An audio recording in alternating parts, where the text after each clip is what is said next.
To YouTube के हमारे सभी व्यूअर्स, इस जगत के समस्त इंग्लिश लैंग्वेज लवर्स, मेरे समस्त व्यूअर्स जो competition test job competition test की तैयारी कर रहे हैं, सम्माननीय गूगल परिवार, यूट्यूब परिवार, सेवारत कर्मचारियों, मेरे विद्यार्थियों, मेरे बच्चों, आप सभी को मुझ दिनेश खुल्लर का जय श्री कृष्णा, राधे राधे। व्यूअर्स, मैं अपनी प्रतिदिन सुबह शाम की प्रार्थना में लॉर्ड कृष्णा जी से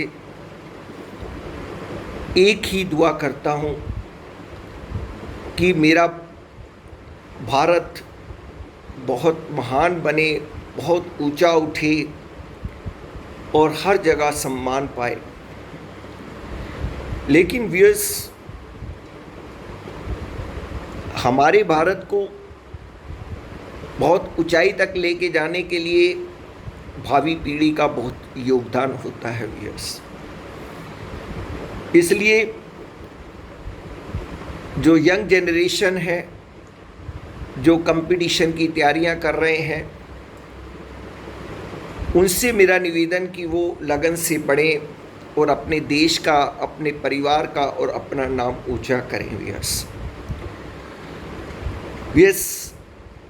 यही आशा मुझे आप सबसे है और मैं दिनेश खुल्लर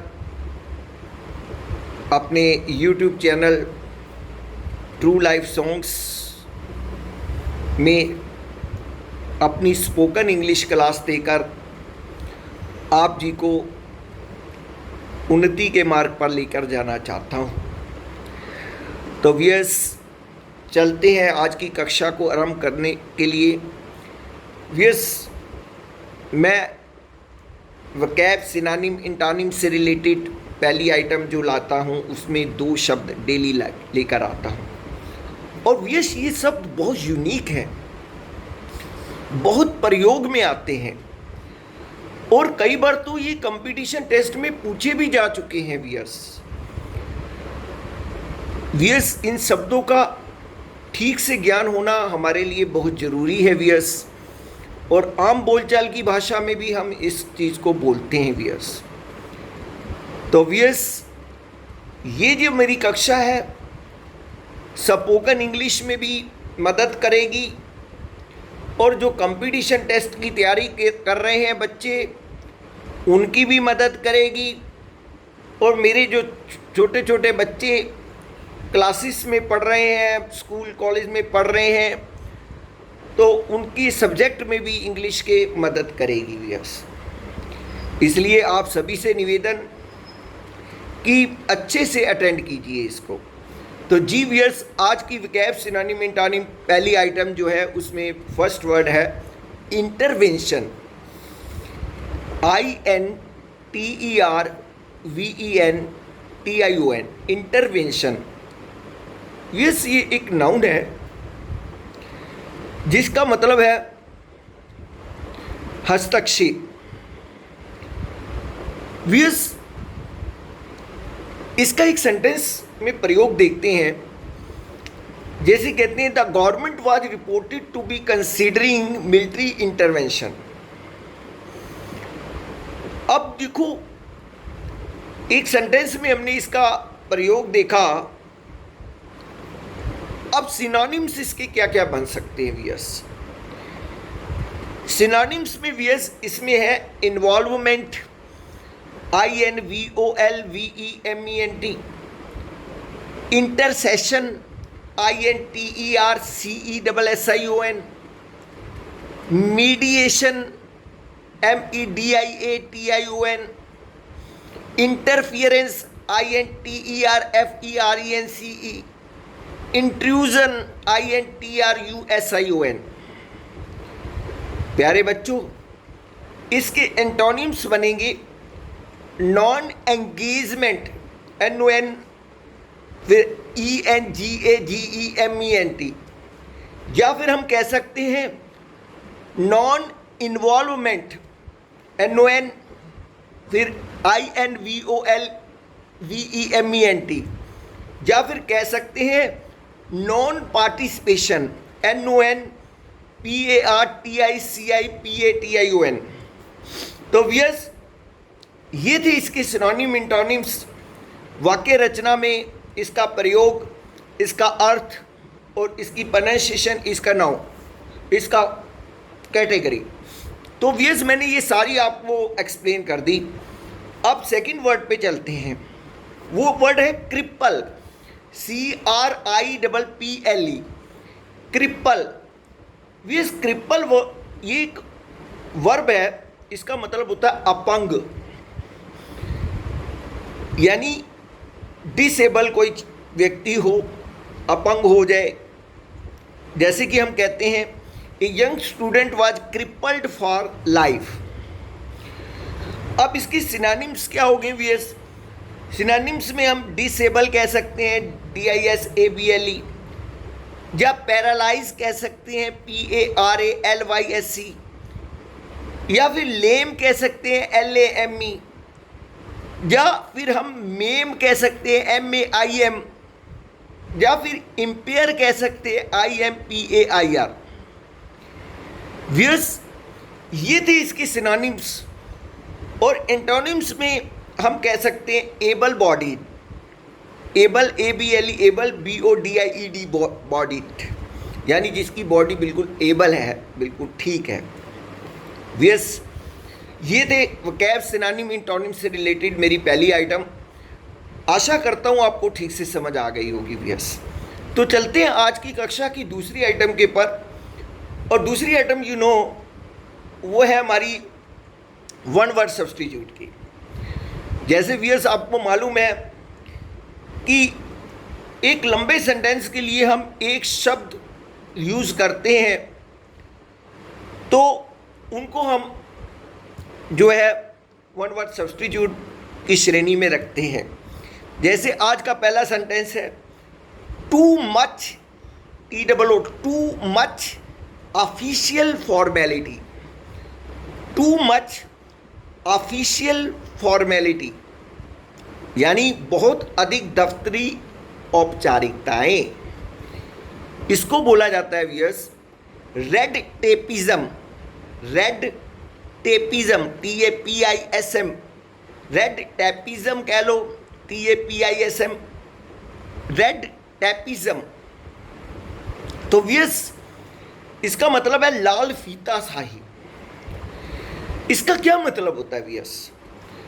अब हम सब लोग जानते हैं व्यस, आजकल हमें कोई भी गवर्नमेंट कार्य कराना हो तो हमें विभाग में बहुत सारी औपचारिकताओं को पूरा करना पड़ता है और बहुत सारी दफ्तरी कार्रवाई होती है और कई कई दिन लग जाते हैं औपचारिकताओं को पूरा करने में।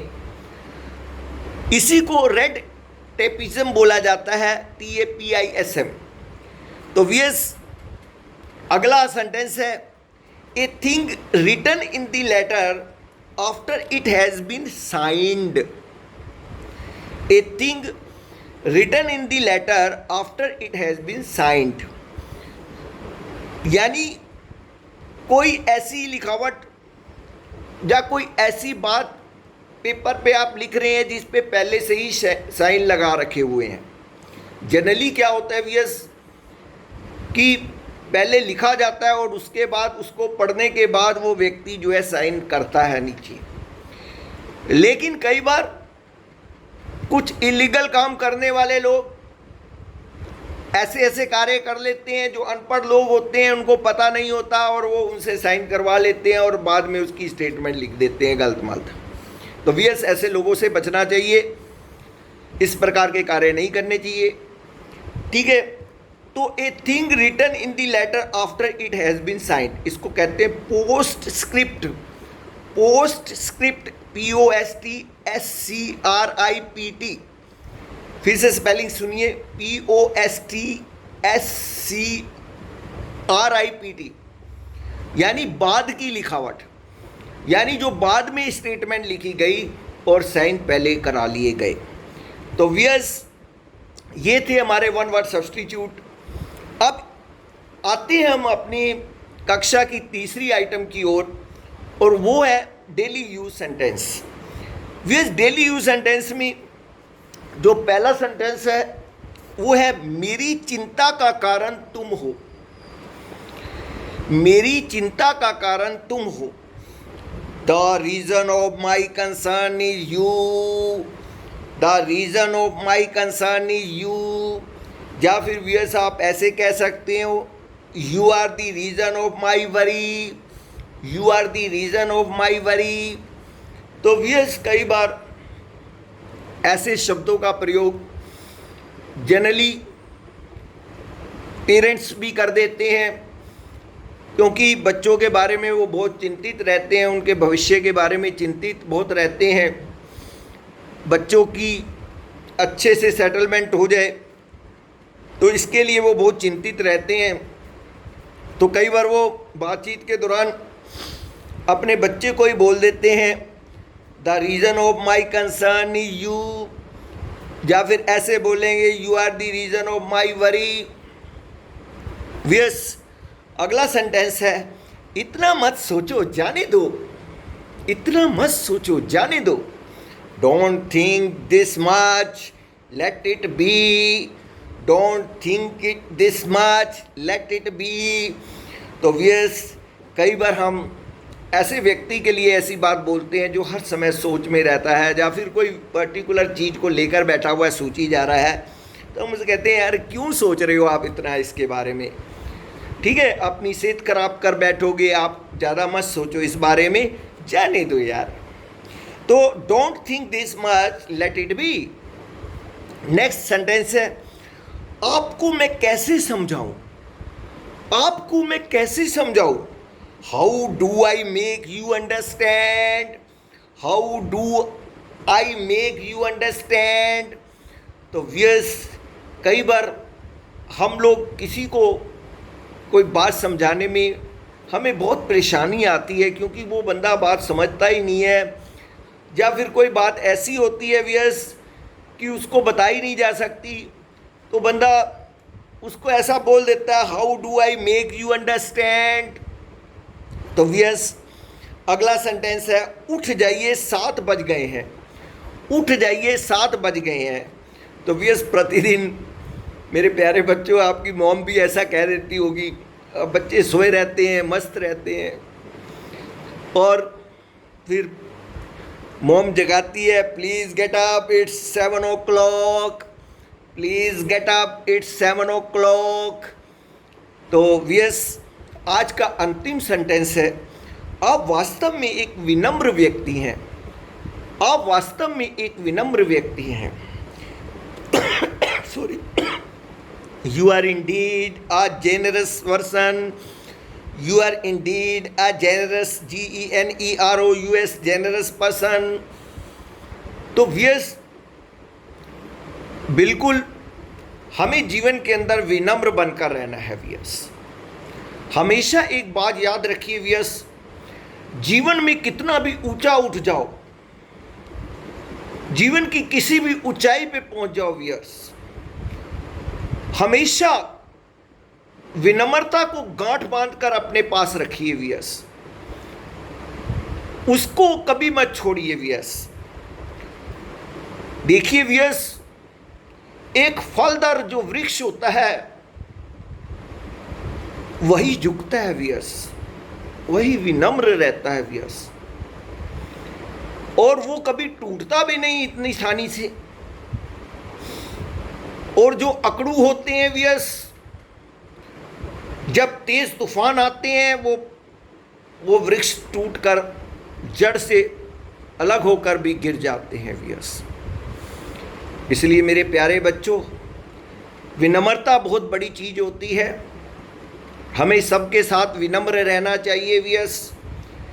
बीइंग अ ह्यूमन बीइंग हमें सबके प्रति कंपैशनेट रहना चाहिए वियर्स। और हम जितना किसी को कुछ दे सकते हैं अपने पास से वो देना चाहिए वियर्स। हमेशा इस बात को आप लोगों ने याद रखना है वियर्स। मैं अपनी स्पोकन क्लास के साथ साथ आपको मोटिवेट करने के लिए कुछ कुछ समझाता रहता हूँ वियर्स। आज की कक्षा मैं इन्हीं शब्दों के साथ समाप्त करूंगा। कल फिर मिलूंगा आपको नए कंटेंट्स के साथ। तब तक मुझ दिनेश कुल्लर का आप जी को बहुत बहुत नमस्कार। जय श्री कृष्णा, राधे राधे।